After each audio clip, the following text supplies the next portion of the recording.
Nos habíamos quedado en esta clasificación que es de Los Ángeles en relación a la presencia de erosiones relacionada con el tamaño de la lesión. ¿Ya? La voy a volver a repetir. El grado A cuando hay más de una erosión, pero esta mide menos de 5 milímetros, no pasan los pliegues. Grado B cuando hay más de una erosión, y estos son más de 5 milímetros, tampoco pasan los pliegues. El grado C hay erosiones mucosas que pasan pliegue con menos del 75% de la circunferencia del esófago, y el grado D hay erosiones mucosas que involucran más del 75% de la circunferencia del esófago. Bien, por ejemplo, aquí vemos una mucosa que está normal, ¿ya?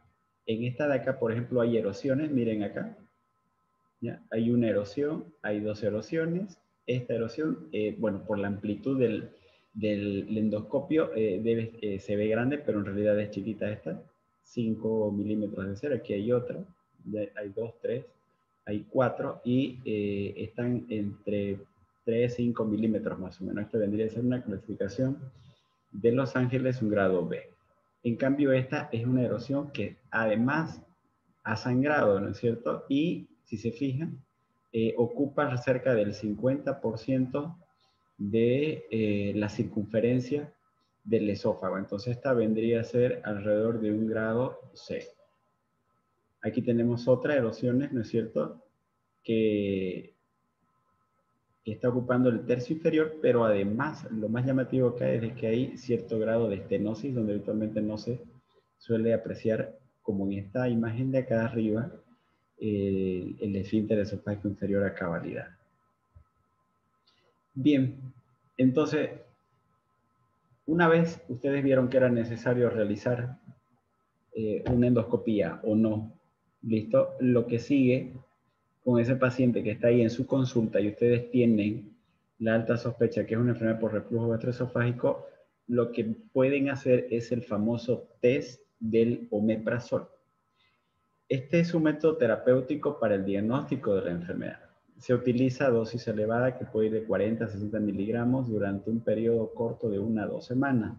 En realidad es todo un proceso escalonado. Les voy a mostrar a continuación una forma en la cual va a ser más práctica para ustedes puedan llevarlo a cabo. Lo interesante de esto es que es positivo este test cuando se observa una mejoría de los síntomas en un 50-75%. Significa que si ya no estoy con esa pirosis, si ya no estoy con esa disfagia, en un 50% me ha mejorado eso. Si me dice el paciente, significa de que el medicamento actuó a nivel esofágico y gástrico, ¿no es cierto?, disminuyendo la cantidad de ácido presente a ese nivel.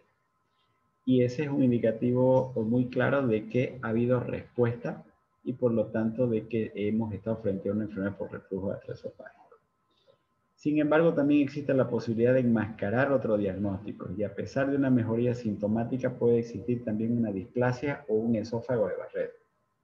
De ahí que hay que tener mucho ojo con aquellos síntomas atípicos o ultraesofágicos o recurrencia, ya que ahí se convierte en un indicativo para realizar una endoscopía digestiva alta.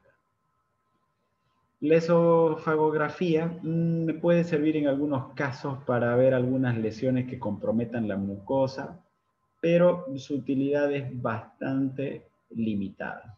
Si sospecho que hay estenosis, hice endoscopía, ahí ya yo voy a ver si hay cierto grado de estenosis, pero si no dispongo de estenosis y quiero hacer una esofagografía, pues el contraste no va a pasar hacia la cavidad gástrica. La pechimetría, sin embargo, es el estudio gold estándar para poder decir si estoy frente a una enfermedad por reflujo gastroesofágico. Si bien la clínica es la madre de la medicina, lo que más me va a orientar a pensar en una enfermedad, tengo también estudios auxiliares que me van a ayudar a corroborar mi sospecha clínica, ¿no? Entonces, ahí está la pechimetría.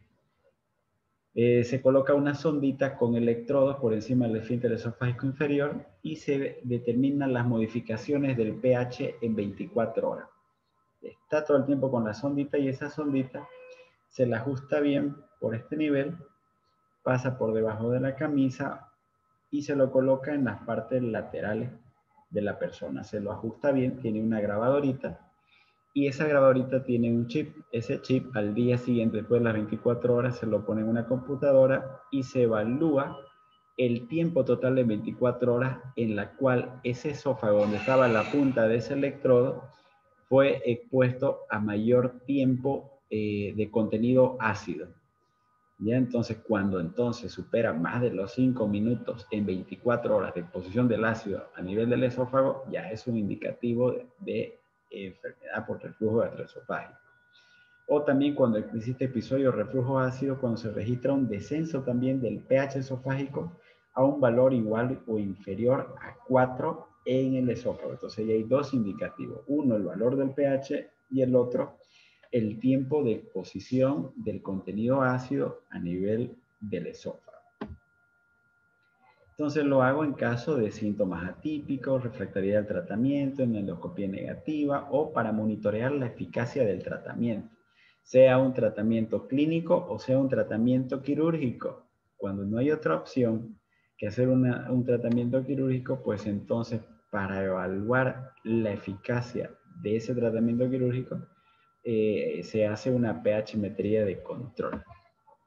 La manometría no es el estudio gold estándar, pero sí puedo yo hacer un poquito de ciencia para saber qué alteraciones se pueden encontrar cuando hay una incompetencia del esfínter esofágico inferior ocasionando esta enfermedad. Entonces permite determinar qué cosa la manometría. Tonos, presiones, la capacidad propulsiva, cómo está el esfínter esofágico, etcétera, ¿cierto? Entonces me va a determinar la presión de este esfínter esofágico inferior y su capacidad de relajarse tras la deglución. Define la altura en la cual está ubicada este esfínter y qué alteraciones puedo encontrar en la manometría en una enfermedad por reflujo esofágico. Habíamos dicho que en la fase de aclaramiento esofágico la peristalsis está afectada en la fase 1, por lo tanto lo que se va a encontrar son ondas peristálticas terciarias, que son las patológicas. Son de baja amplitud, están interrumpidas, de ilusiones ineficaces y puede ir asociado a episodios de espasmos esofágicos secundarios cuando está la exposición de este ácido a nivel esofágico. No son aquellos espasmos esofágicos difusos paroxísticos que hemos hablado dentro de los trastornos motores. No son aquellos súbitos, son de menor intensidad, son de baja amplitud. Entonces también puede servir para una evaluación preoperatoria, pero no tiene ningún papel, vuelvo a repetirlo, en el diagnóstico de la enfermedad por reflujo gastroesofágico. Simplemente con un tema académico para hacer ciencia, para demostrar realmente que puede haber estas otras variantes. Con este estudio sí se podría hacer, pero no me diagnostica como tal. ¿Qué otras enfermedades me pueden simular una enfermedad por reflujo gastroesofágico? La calasia, el espasmo esofágico difuso, el esfínter esofágico inferior hipertenso, la peristalsis esofágica asintomática, vale decir trastornos motores del esófago, la úlcera péptica y las dispepsias funcionales. Algunas enfermedades del tubo digestivo, dispepsia por fármaco, la gastritis, cáncer gástrico, enfermedades infiltrativas o infecciosas, litiasis biliar, pancreatitis, hernias hiatales, enfermedades cardiovasculares, un angor pectoris, un infarto miocardio, cardiopatías congénitas, etc. Entonces, ahí tienen un abanico de posibilidades cuando tienen aquel paciente dificultoso de hacérsele el diagnóstico. No todos vienen como del libro, como uno quisiera, y para eso tengo que hacer suma de criterios bien minuciosos y explorar aquellos antecedentes o estilos de vida que me van a ayudar a tener mayor respaldo en mi sospecha diagnóstica. En relación al tratamiento, el tratamiento puede ser médico, quirúrgico o endoscópico. Cuando hablamos de tratamiento médico, pues entonces, ¿qué es lo más importante? Cambios en los estilos de vida, ¿no? La dieta, comidas frecuentes y de poco volumen. Evitar sobre todo las comidas grasosas, cítricos, café, chocolates, el alcohol, ¿ya? No acostarse hasta después de 2 o 3 horas de la ingesta de cualquier alimento, sea en desayuno, merienda, almuerzo, cena, No hay que acostarse menos de ese tiempo, ¿ok? Y es el error más común. Salen tarde de los trabajos o de clase, llegan a su casa con hambre, cansados, quieren comer y llenar el estómago y echarse a dormir, ¿cierto? Y esa no es una buena medida higiénico-dietética. Entonces hay que cambiar el estilo de vida y por otra parte tratamiento farmacológico. Entonces, ¿qué es lo que tenemos que evitar en relación a los fármacos? Aquellos que disminuyan la presión del esfínter esofágico inferior. Tenemos que, por lo tanto, evitar fármacos que disminuyan el aclaramiento esofágico. Evitar fármacos que retrasen el vaciamiento gástrico. Evitar fármacos que más bien lesionen la mucosa esofágica. ¿Ya? Entonces, por lo tanto, tengo que dar todo lo contrario, aquellos sobre todo que aumenten la presión del esfínter esofágico inferior. Mejorar mis estilos de vida, nuevamente seguimos en lo mismo, y para ello toda condicionante que aumente la presión intraabdominal. Y eso significa actividad física y bajar de peso, ¿no? Entonces evitar el sobrepeso, determinadas ropas apretadas, esfuerzos físicos, el estreñimiento también, aquellas personas que son constipadas hacen aumentar todo el tiempo la presión intraabdominal y por lo tanto también se vuelven una condicionante. Elevar la cabecera de la cama de 15 a 25 centímetros o 22 grados cuando estamos frente a la enfermedad por reflujo gastroesofágico. La mayoría de las guías menciona 22 grados. Esto para descansar, para dormir, cuando ya estamos con la enfermedad. Suprimir el tabaco también es otra de las condicionantes. El paciente con enfermedad por reflujo gastroesofágico, esta es la posición habitualmente en la que debería de dormir. La alimentación tiene que ser fraccionada cada 3 horas. Bajar de peso y evitar sobre todo el cigarro, las grasas, el alcohol, etc. En relación al tratamiento médico, antes se utilizaban los antagonistas H2, ¿no es cierto? Y la ranitidina, famotidina, etc. Porque había una disminución del porcentaje de curación inversamente proporcional al grado de esofagitis. ¿Qué significa? A mayor esofagitis, disminuían las probabilidades de curación. Menor esofagitis, más las probabilidades de curación. La mejoría sintomática era en el 85% de los casos y a mayor supresión ácida y mayor duración del tratamiento, mayor curación de las lesiones mucosas. Sin embargo, hay un famoso fenómeno que lo voy a mencionar ahora y que también cuando estemos en enfermedad ácido péptica lo voy a volver a mencionar. Es que los antagonistas H2 en relación a los IBP tienen el famoso fenómeno de tolerancia gástrica. ¿Qué significa esto? De que yo dando la misma dosis a un paciente con gastritis, con úlceras, esofagitis, ERGE, etc., a medida que doy la misma dosis, cuando sobrepasan las 72 horas, disminuye la efectividad. Disminuye la efectividad. Mientras más tiempo voy dando a partir de las 72 horas, disminuye la efectividad. Y es la gran diferencia en relación a los IBP, que su efecto es constante. No disminuye su efectividad. De ahí que ya casi ahora no se utilizan los antagonistas H2. ¿Qué otro medicamento hay que dar? Entonces, procinético. Mejoran el peristaltismo esofágico, el vaciamiento gástrico y aumentan la presión del esfínter esofágico inferior. Pueden dar también cisaprida, mosaprida, refluxil, que es la mosaprida, muy buenos, ¿ya? Cura la esofagitis grado 1 y 2 en un 63% de los pacientes. La mosaprida, un porcentaje más alto, 85% alrededor, es más efectivo.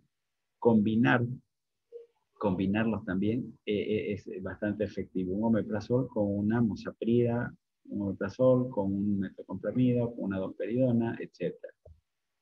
Entonces, este habitualmente es el esquema, el flujograma, sin endoscopía o endoscopía negativa o esofagitis grado A y B, ¿qué es lo que se debería hacer? Acá, anti-H2, si no tienen la opción del omeprazol, ¿ya? O pueden directamente cambiar a un IVP a dosis normal. Dosis normal, 20 miligramos día.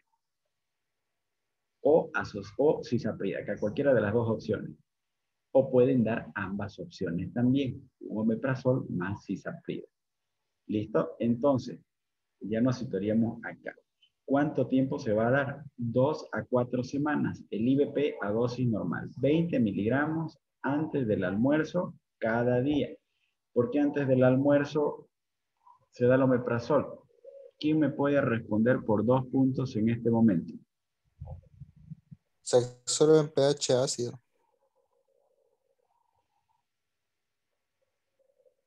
Por si acaso es agua.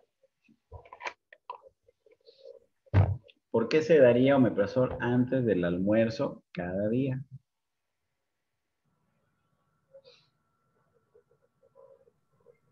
Y no antes del Doctor, desayuno, digamos. ¿Por qué no antes del desayuno? ¿Por qué no antes de la cena? ¿Por qué tiene que ser antes del almuerzo? porque Idealmente. el omeprazol ¿Ah? se absorbe en pH ácido.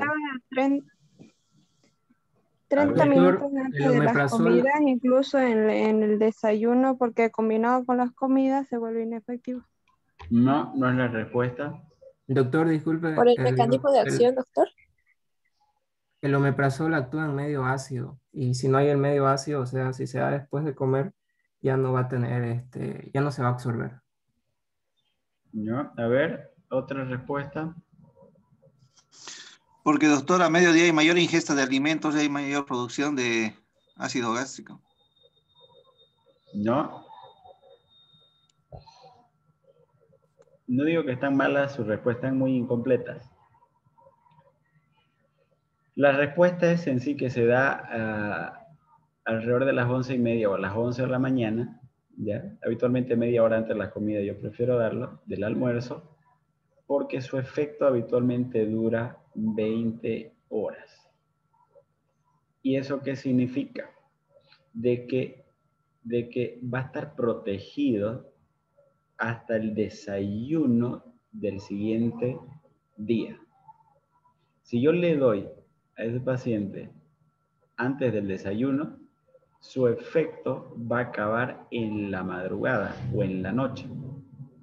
Y va a estar buena cantidad de horas en las que no va a ingerir alimentos como para que no se produzca tanto contenido ácido, que en ausencia de efecto del omeprazol aumenta la cantidad de producción de ácido. Y eso significa mayor exposición en una persona que ya tiene una lesión o un diagnóstico de un ERGE o una esofagitis, significa mayor exposición del ácido y mayor lesión. ¿Listo? Entonces, de ahí la importancia de que tiene que coincidir la culminación de su efecto con la comida del día siguiente. Esa es la principal razón. Bien. Entonces, IVP a dosis normal, 2 a 4 semanas. Si los síntomas persisten, voy a dar IVP a dosis altas por 1 o 2 semanas más. ¿Esto cuánto es dosis alta? O puedo dar 20 miligramos 2 veces al día antes de las comidas, o puedo dar también 40 miligramos en una sola toma. Por ejemplo, el pantoprazol viene 40 miligramos, puedo dar 80 miligramos tranquilamente, o un omeprazol sencillamente de 20, 2 comprimidos 40. Entonces yo puedo ahí tener un control de los síntomas, y si no tengo control de los síntomas y persisten, ahí tendré que realizar una endoscopía, revisar nuevamente los síntomas, los estilos de vida y hacer una pH-metría y ver si no estoy con otro tipo de alteraciones que me justifiquen la persistencia de los síntomas. Si fuese una esofagitis grado C o grado D, ya no lo voy a dar por 2 semanas el tratamiento. Voy a darlo por 8 semanas. Eso significa 2 meses. Aquí tengo la opción de control de los síntomas. Controlo los síntomas y mantengo IVP a una dosis normal. Si los síntomas persisten, voy a dar IVP a dosis doble por otras 8 semanas. Si persistiesen los síntomas, de nuevo, reviso síntomas, pH-metría, veo endoscopía, si no hay una esofagitis, y si no es candidato este paciente para una cirugía antirreflujo o IVP a dosis dobles o mayores. Ya, entonces, esto es habitualmente lo que se debería hacer, cambiando obviamente el estilo de vida. ¿Qué es lo que se quiere habitualmente? Disculpe, doctor. Sí, Doctor, una consulta. Cuando usted habla de dar 2 veces al día antes de las comidas, ¿se refiere antes del almuerzo y antes de la cena o es antes antes del del desayuno desayuno y antes de la cena, ahí de sería. la cena? Sí. Ah, ya, doctor. Entonces, Doctor, lo que... Disculpe, disculpe, Sí, una consulta igual. la Doctor, el escucho. omeprazol no tiene media vida de 1 hora y media, 2 horas. ¿Por qué dura eh, hasta el otro día? Su efecto dura 20 horas. 20 horas dura el efecto del omeprazol.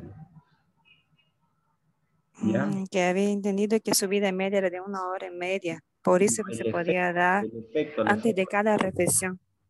El efecto dura hasta 20 horas. Pueden ser algunos que te digan entre 18 y 20, ya. Su dosis tope 20 horas. ¿Ya? Y de ahí la razón de habitualmente dar una vez cada día. Excepcionalmente en estos casos puedo darlo o 2 veces al día o dosis doble. Lo que se quiere en realidad es de que si has utilizado dosis doble, buscar la dosis mínima efectiva. Pasar de IVP a dosis doble, luego bajar a una IVP a dosis normal, luego menos tiempo o medias dosis, o dejarlo simplemente, ahora ya no se utiliza así mucho esto, el tema de la ranitidina, pasar de IVP a ranitidina. Directamente mantienes a IVP ya a una dosis baja de 20 miligramos asociado a sucisaprida, mosaprida, etc. Entonces tengo que disminuir hasta encontrar el tratamiento efectivo más barato y adecuado. De eso se trata.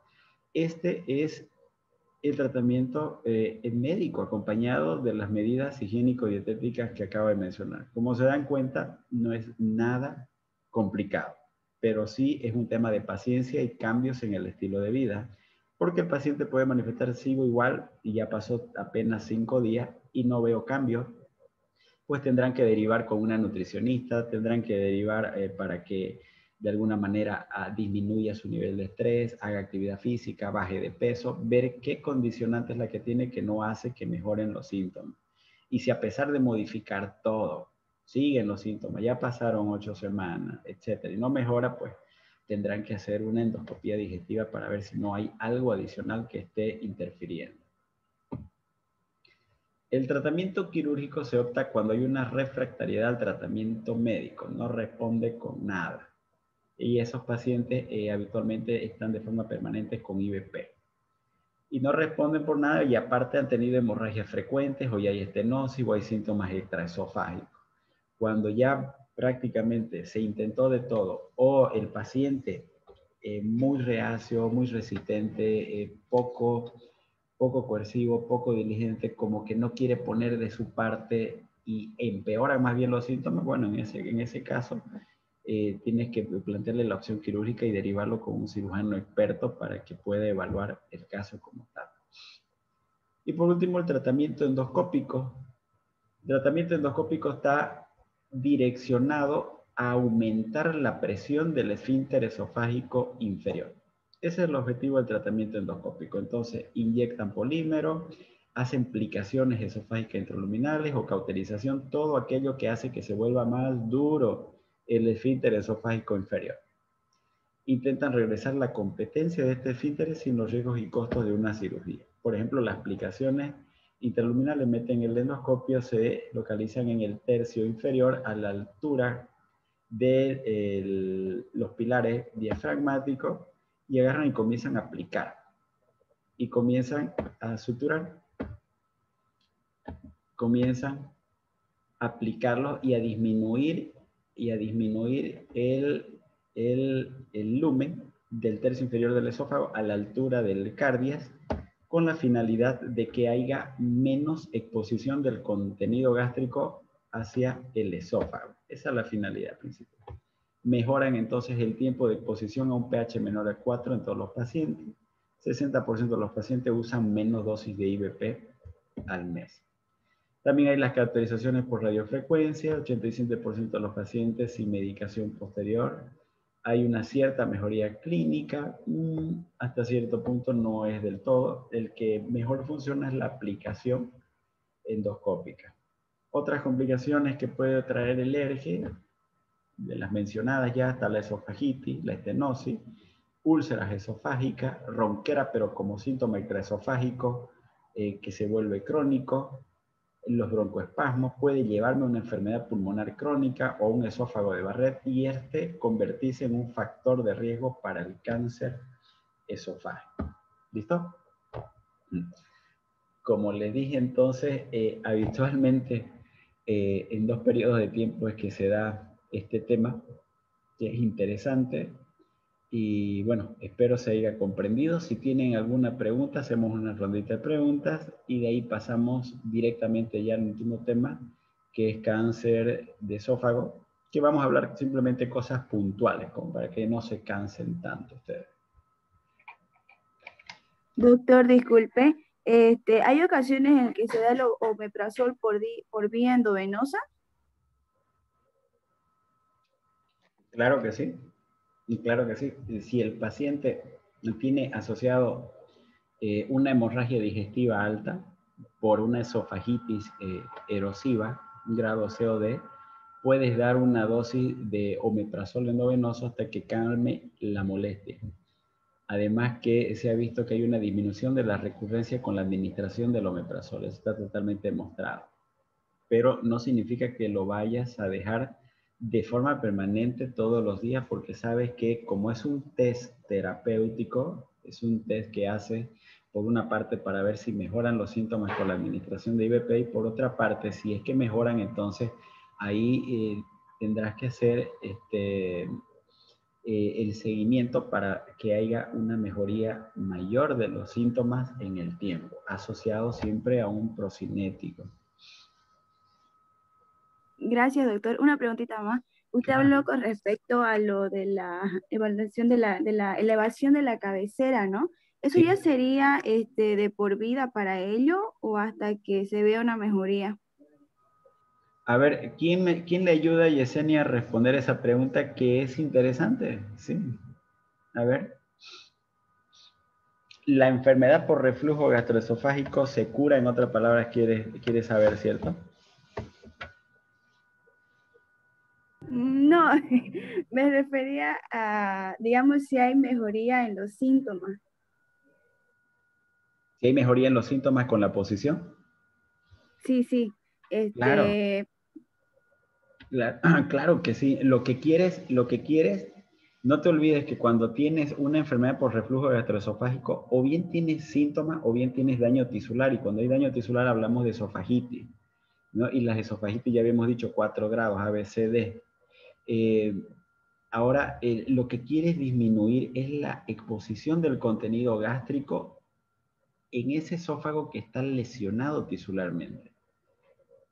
Entonces, si todo el tiempo lo pones a la misma posición supino, entonces el daño va a aumentar y no te sirve de nada. El paciente mismo sabe cuándo se va sintiendo mejor y es consciente con el tiempo de que no tiene que estar en esa posición porque lo empeora. No los deja dormir en la noche. Es bastante incómodo, pero es la posición que le ayuda a tener mejor calidad de vida. Referente al tema si se cura o no se cura la enfermedad por reflujo gastroesofágico, depende de que si existen condicionantes o enfermedades de base. Si tiene esclerodermia, si tiene una cirugía gástrica, esofágica, un Solinger Ellison, hernias, etcétera, condicionantes que me van a permitir que todo el tiempo esté la presión del esfínter esofágico inferior disminuida, pues difícilmente eso se va a controlar. Pero sin embargo tienes una enfermedad por reflujo gastroesofágico por malos hábitos alimenticios o higiénico-dietéticos, pues los controlas, haces el tratamiento, haces manejo endoscópico, no hay grados de esofagitis, cumples un cierto tiempo, 2, 3 semanas, después de que no haya nada de síntomas, y puedes liberar la medicación. Puedes liberar tranquilamente la medicación siempre y cuando ya no haya ningún daño esofágico y no haya ningún síntoma. En ese caso, el paciente ya está curado, está restablecido. Gracias, doctor. Doctor, buenas noches. Buenas noches.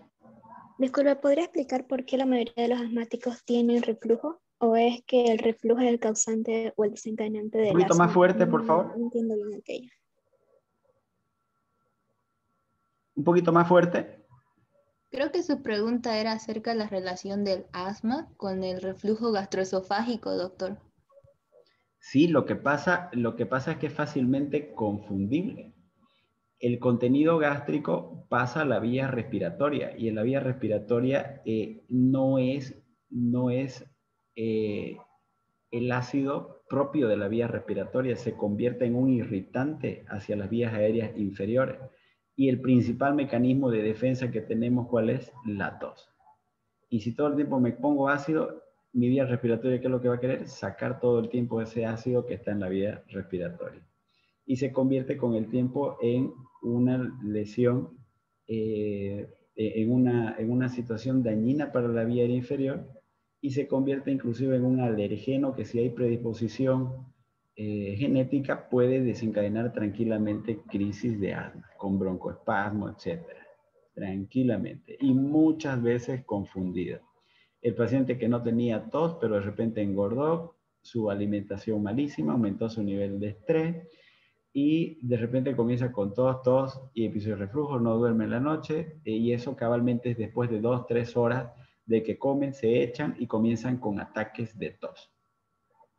¿No? Entonces, importante en aquellos pacientes indagar algunos otros síntomas digestivos y ver la relación que existe entre la ingesta de los tipos de alimentos con la aparición de los síntomas que tiene.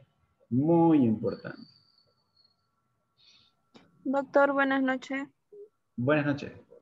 En la lectura que nos dio, mencionaba al bacofleno para las relajaciones transitorias del esfínter esofágico inferior.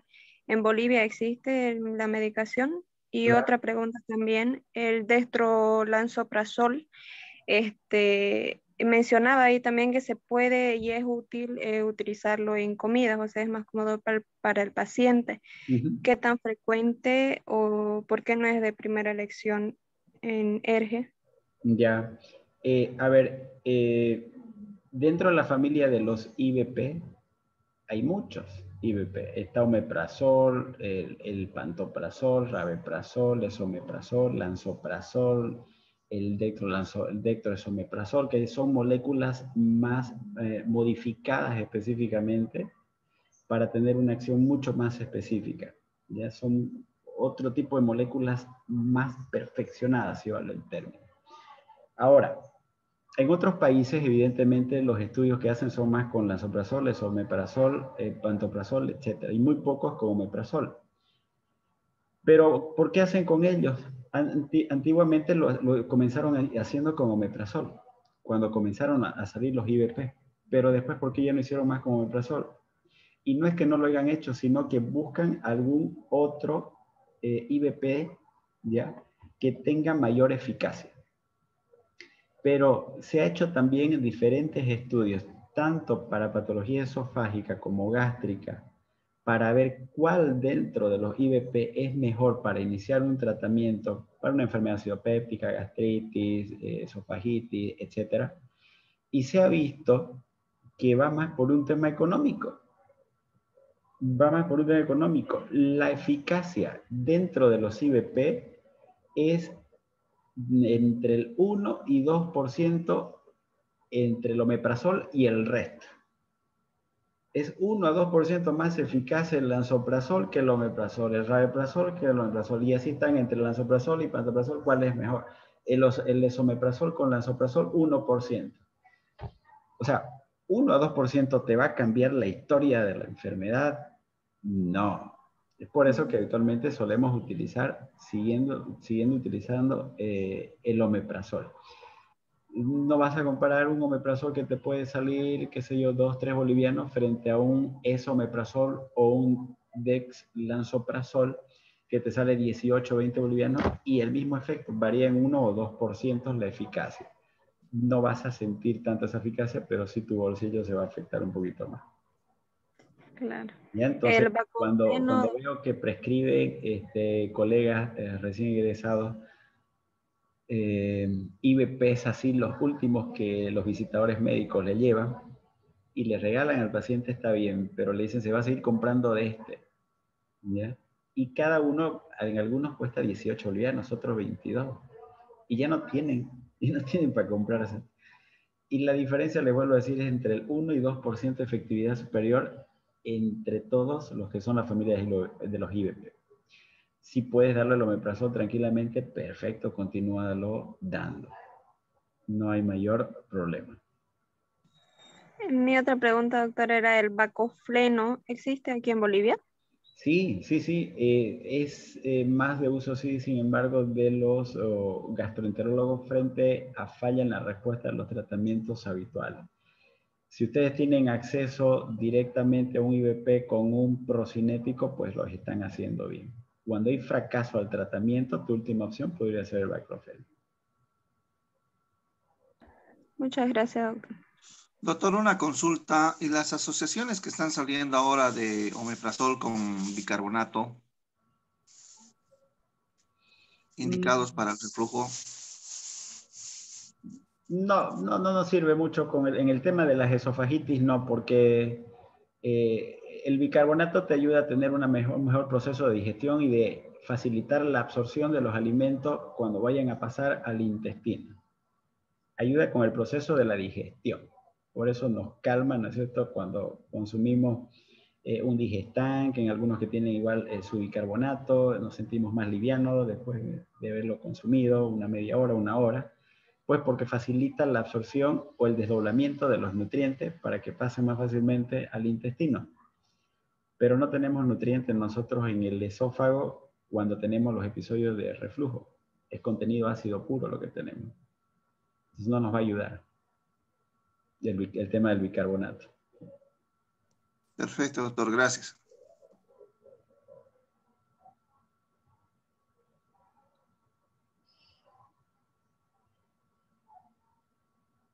Bien. Ahora me toca hacerles una pregunta a ustedes. Disculpe, doctor, una antes que nos haga. A ver, vamos a buscar a quién preguntamos. Doctor, una consulta, disculpe. Gerson. ¿Me escucha? Doctor, una consulta. Hemos un paciente con síntomas típicos, ¿no? ¿Nos bastan con los síntomas típicos para hacer el diagnóstico o se precisa hacer el test de omeprazol y una pHmetría? No. Siempre la clínica, o sea, vale decir tu enfermedad actual, ¿no es cierto?, con tus antecedentes, te llegan a una aproximación diagnóstica de un 60%. Lo que es el examen físico te lleva a un 10 a un 20% más. O sea, significa que tendrías que tener un 80% de aproximación diagnóstica cuando el paciente llega donde ti. Por eso se llaman estudios complementarios. ¿Ya? Ahora, de que hay algunos estudios complementarios que se convierten en el ideal cuando tu sospecha está bien fundamentada, que te va a hacerlo documentar lo que estabas pensando, eso sí es cierto. ¿Ya? Pero no significa de que vaya a dejar la clínica para hacerle directo una pHmetría. Tengo que bien analizar el paciente para poder solicitar los estudios complementarios. Y sí, en la clínica primero y busco los estudios que me estén guiando para corroborar mi sospecha diagnóstica que yo tengo. Para eso es que sirve. Vamos a ver, Cindy, coménteme qué alteraciones se ven en la manometría en